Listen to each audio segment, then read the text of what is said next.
Hello everybody, I'm Surti and welcome to Planet Crafter. Now in this video we're going to talk about automation, complete automation. I previously did a video on automation, but that was before drones were introduced. So to demonstrate the power of automation in Planet Crafter now, I built a little test rig. What you need to understand, however, is that there's always going to be a grind in any of these type of games. There's going to be a grind at the beginning. You're going to have to upgrade until you get to this point. But once you get to this point, your life becomes a whole lot easier, a whole lot.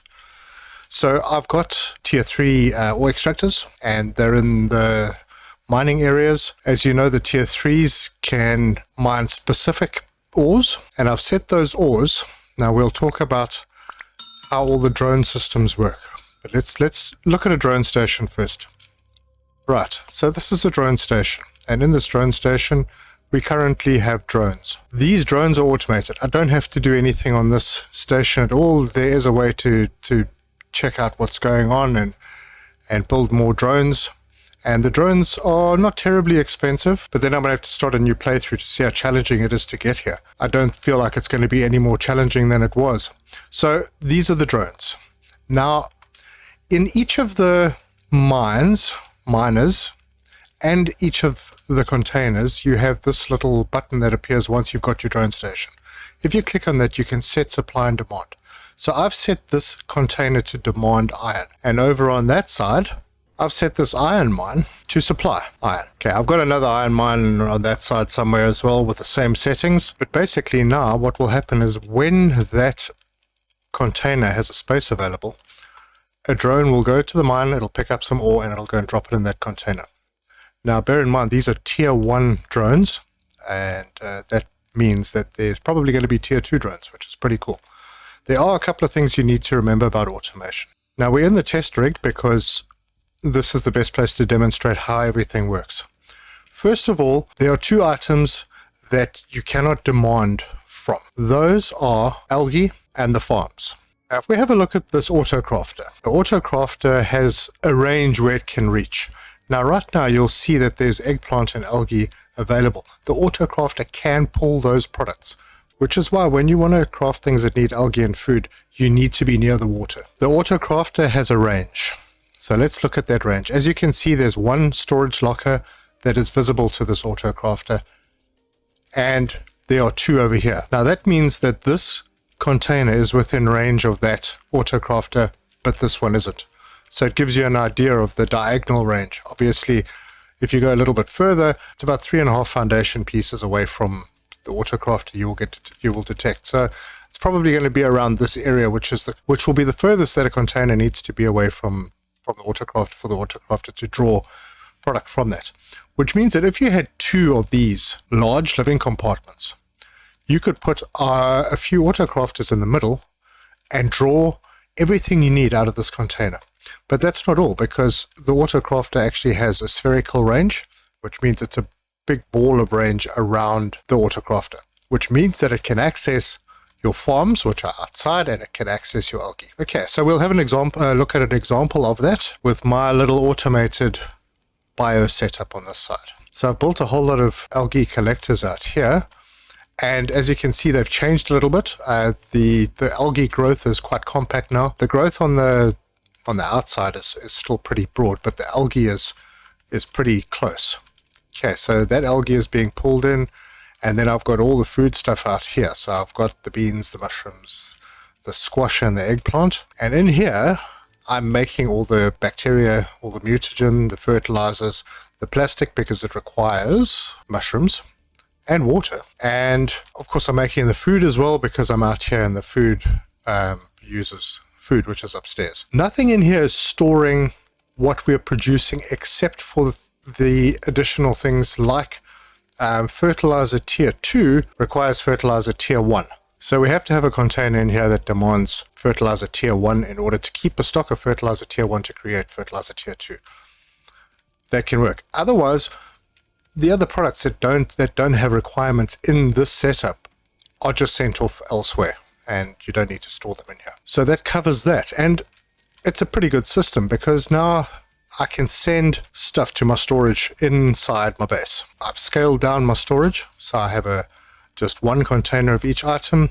and they come into these boxes, and anything that I need to expand my terraforming, I can just come in here, pick it up, and the drones automatically refill these containers. I've also got some autocrafters in this area, autocrafting some of the stuff that I like to have, so circuit boards and rocket engines and pulsar quartz and so on, and that pretty much covers everything I need. I also have goodies upstairs. This isn't really anything to do with automation. The one thing that you must remember with automation as well is if you go into your incubators or your DNA manipulators, you can demand. It's not a good idea, because what will happen is it won't fill your recipes. It will fill everything with one type of resource, and then you won't be able to do anything. There's no point anyway. It's a very manual operation. I'm not sure if that'll ever get fully automated. There's a couple other things that you can automate now, such as your common lava. And you'll notice that I've placed this bio area directly above my main storage, and that's because I can draw stuff out of my main storage to make things like your common lava. So like the common lava here requires fertilizer tier 2, mutagen tier 3, which is coming across from my bio production area, and fertilizer tier 2, which is also coming from that area. So yeah, that's the setup, and just a couple of tips to remember. If you've seen any of my previous videos, you are familiar with the setup. I have another little automation setup over here, which is making all my rods and the explosives. So with the automation, you don't need to have everything centrally located. You can have a small compact base, which allows you to get around and find things easier. And the stuff that you can pretty much ignore over time, you can just put in these containers. One more thing to remember, these honey producers, these beehives, don't only produce honey, they also produce bee larvae. Now I've got a container taking the bee larvae out of these so that I have honey available for the high quality food. That's a bit of a manual operation, one of the very few, which I would then once in a while just need to go and clear out the bees, put them through the shredder, just to make sure that I have production on the honey. Otherwise that gets choked up with bee larvae and the production stops. Also very important, the new tier 2 gas extractors, you can choose which gas they extract, which means that you won't get choked up. It was one of the small choke points during the development branch, and they sorted it out very quickly. So yeah, that's pretty much it. It's a very short video, just an explanation of the automation and how you can do it. At this stage, there is no way to automate your terraforming. You just need to go out and build machines, which is fortunate, because if you got to this point and everything was automated, there would be nothing for you to do. The nice thing is you don't have to grind around the map, carrying things and filling containers yourself. Now that is, you get to this point and it's done for you, you just go and take what you need out of a container,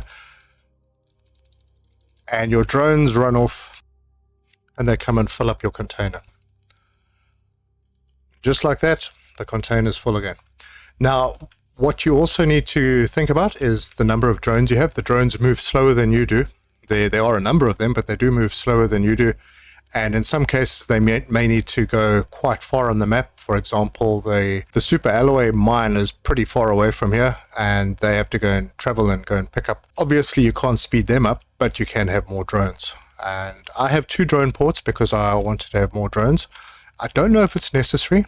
I feel like it might be, because if you have more drones in the drone port than the space is available, they do kind of hover above.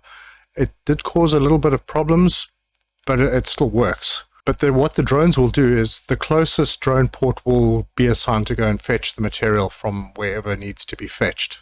So in this case, if I emptied some super alloy out of my container, drones from this port would go, because this one is just slightly closer to the super alloy cave than that one. If I was to take uranium out, drones from this port would go out until all the drones are out, and then the drones from that port would go. So it is handy, and maybe consider having drone stations in other places on the map. Have a mini base with a drone station further out, so that when a container demands stuff from here, they don't have to travel all the way from your base out to there. They just have to travel to the mine and then back here. They will obviously have to travel back to their own drone station, but that's fine. The delivery will happen quicker. So yeah, those are my tips. Hope you enjoyed them. If you like the video, give us a like. If you see anything that I've missed or could have mentioned, drop a comment. And if you want to see more, subscribe, hit the bell icon for notifications.